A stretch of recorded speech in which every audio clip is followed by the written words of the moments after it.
Thanks for join Global Tutorial Bernard Simamora, SSI, SIP, SH, MH, MM. Subscribe, like, and share. Selamat mengikuti. Pengantar administrasi niaga. Topik 03 dari 50 topik. Lingkungan bisnis, bagian pertama. Secara garis besar, lingkungan bisnis mencakup lingkungan ekonomi dan hukum, lingkungan teknologi, lingkungan persaingan, lingkungan sosial, dan lingkungan bisnis global. Lingkungan ekonomi terkait dengan aktivitas untuk menentukan bagaimana permintaan dan penawaran barang atau jasa dapat mempengaruhi perekonomian, di mana permintaan dan penawaran barang tersebut dipengaruhi oleh berbagai kekuatan ekonomi yang ada di dalamnya. Dengan demikian, layak atau tidaknya sebuah bisnis baru, tentu sangat dipengaruhi oleh lingkungan ekonomi. Lingkungan teknologi melihat seberapa jauh tingkat penggunaan dan penguasaan teknologi di dalam suatu pasar. Sementara itu, lingkungan persaingan mengacu pada kondisi persaingan yang ada pada pasar tersebut. Jika pasar untuk produk atau jasa tertentu hanya dikuasai oleh satu atau sedikit perusahaan saja, maka perusahaan lain akan sulit untuk turut berkecimpung dalam industri tersebut dan ikut bersaing dalam pasar yang sama. Lingkungan sosial ingin melihat tingkat perubahan sosial yang terjadi pada suatu masyarakat, yang akan berpengaruh terhadap tingkat permintaan atau penawaran suatu barang dan jasa tertentu. Perhatian terhadap lingkungan global adalah untuk menentukan bagaimana permintaan barang atau jasa dapat mengubah kondisi perekonomian global di masa depan. Permintaan global atas barang atau jasa dalam negeri dipengaruhi juga oleh kondisi luar negeri seperti perkembangan ekonomi luar negeri, jumlah kompetitor asing, nilai tukar dan regulasi pasar internasional. Kegiatan bisnis dapat berkembang dengan baik apabila kegiatan bisnis tersebut didukung oleh lingkungan yang sehat yang akan dapat membawa dampak yang baik terhadap lingkungan sekitarnya. Lingkungan bisnis yang kondusif juga dapat meningkatkan kualitas dan standar hidup serta kemajuan sosial. Elemen lingkungan bisnis. Lingkungan bisnis dipengaruhi berbagai faktor yang bersifat mendukung ataupun yang dapat menghambat perkembangan bisnis itu sendiri. 5 elemen lingkungan bisnis, yaitu, 1. Lingkungan ekonomi dan hukum, 2. Lingkungan teknologi, 3. Lingkungan persaingan, 4. Lingkungan sosial, 5. Lingkungan bisnis global. Lingkungan ekonomi dan hukum. Seseorang tertarik untuk melakukan kegiatan bisnis apabila dia melihat bahwa risiko kehilangan uang yang diinvestasikan untuk kegiatan bisnis itu sangat kecil. Risiko melakukan kegiatan bisnis dipengaruhi oleh sistem ekonomi di suatu negara dan juga oleh sistem pemerintahan di negara itu. Oleh karena itu, diperlukan peran pemerintah untuk meminimalkan risiko bisnis dan mendorong terbentuknya lingkungan kewirausahaan yang kondusif. Para wirausahawan menginginkan hasil yang tinggi untuk setiap investasi yang dilakukannya, atau sering disebut dengan istilah Return on Investment, ROI. Jika pemerintah menetapkan pajak kegiatan bisnis terlalu tinggi, maka ROI yang dapat diperoleh pelaku bisnis akan lebih kecil di mana pada akhirnya dapat menurunkan minat para pelaku bisnis dalam berbisnis. Sebagai contoh, daerah yang menetapkan pajak yang tidak terlalu tinggi dan regulasi yang tidak terlalu ketat akan lebih menarik perhatian untuk berusaha. Sedangkan daerah yang banyak menerapkan pungutan akan menyebabkan terjadinya ekonomi biaya tinggi yang tidak menarik bagi investor. Kebijakan pemerintah yang bersifat mendukung kewirausahaan telah diterapkan di berbagai negara maju dan juga negara-negara lain di seluruh dunia. Seperti yang telah banyak dilakukan di negara-negara maju, di mana pemerintahnya berupaya meningkatkan kewirausahaan, entrepreneurship, dengan memberikan izin kepemilikan usaha individu, private ownership. Sementara itu, di beberapa negara lain, pemerintah menguasai sebagian besar usaha bisnis, sehingga tidak mendorong masyarakat untuk melakukan kegiatan bisnis secara gigih dan berupaya mendapatkan keuntungan maksimal. Meskipun demikian, sekarang ini terdapat kecenderungan telah banyak pemerintah di berbagai negara melakukan swastanisasi badan usaha milik pemerintah atau negara dengan menjual badan usahanya kepada swasta dalam rangka meningkatkan kesejahteraan masyarakat. Salah satu langkah penting yang dapat dilakukan oleh pemerintah di negara-negara sedang berkembang adalah meminimalkan campur tangan mereka terhadap pasar dengan mendukung perdagangan barang dan jasa secara terbuka. Untuk meningkatkan kewirausahaan, pemerintah dapat juga mengambil langkah dengan memberantas korupsi. Izin untuk mendirikan usaha di negara-negara miskin biasanya sulit didapatkan karena pemerintahannya yang sangat korup. Pembukaan pabrik atau toko terlebih dulu harus mendapat izin dari pemerintah, yang biasanya dilakukan dengan cara menyuap pejabat pemerintahan. Lingkungan teknologi. Manusia cenderung menciptakan sesuatu untuk mempermudah hidupnya. Dalam sejarah, banyak mesin dan produk lainnya yang dikembangkan dan telah mengubah lingkungan bisnis. Perkembangan teknologi yang paling berpengaruh dalam dunia bisnis adalah teknologi informasi seperti komputer, internet, telepon seluler, dan lain-lainnya. Dari berbagai perkembangan teknologi yang ada, yang paling berpengaruh adalah internet. Walaupun banyak perusahaan internet yang jatuh beberapa tahun belakangan ini, namun internet diyakini tetap akan menjadi kekuatan utama bisnis di tahun-tahun mendatang. Salah satu keuntungan yang didapat bila bekerja pada sebuah perusahaan adalah ketersediaan teknologi yang mempermudah karyawan dalam melakukan pekerjaannya.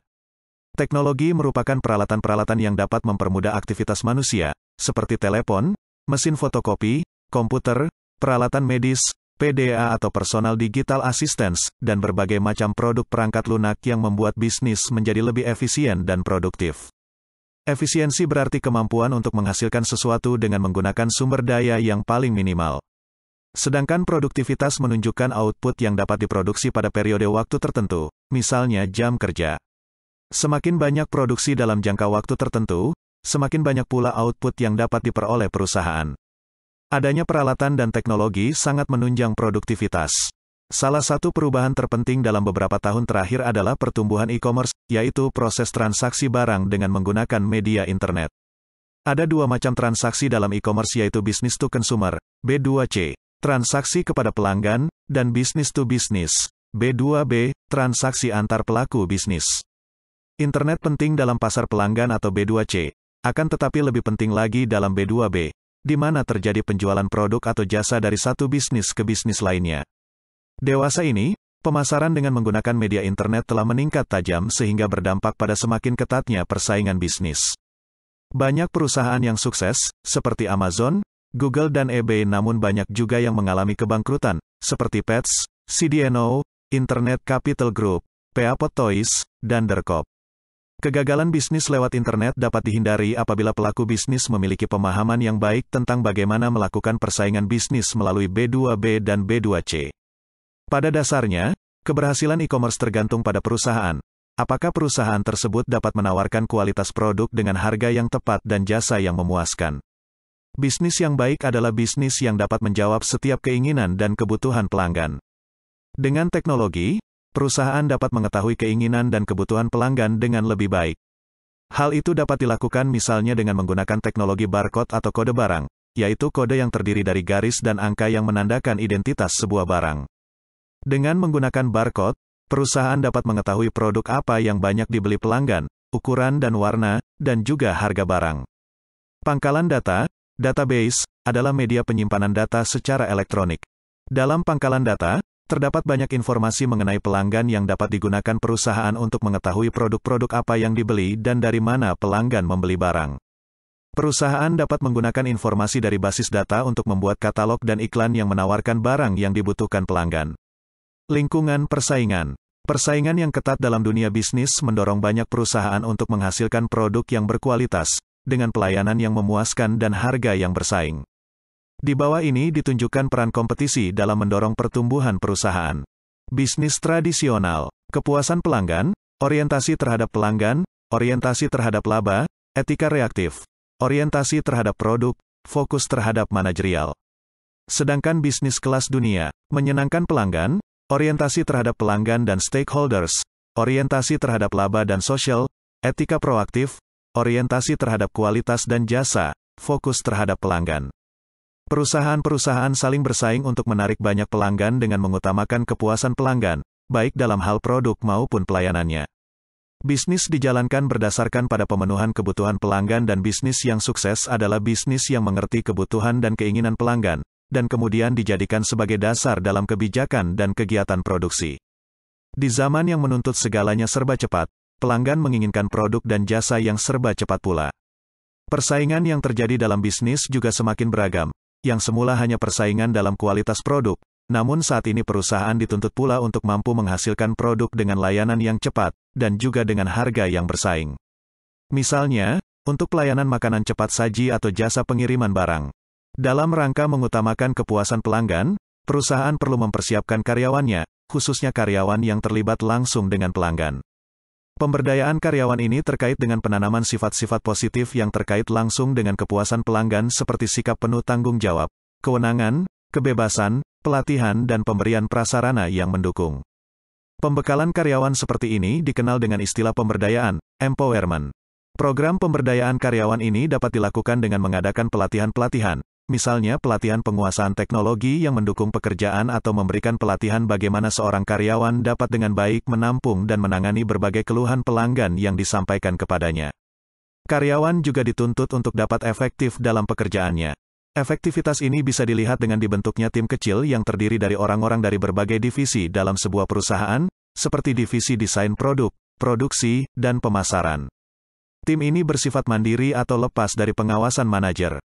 Tujuan pembentukan tim kecil seperti ini adalah untuk mengurangi peran manajer dalam sebuah perusahaan, karena kecenderungan dewasa ini menunjukkan semakin berkurangnya peran manajer dalam sebuah perusahaan.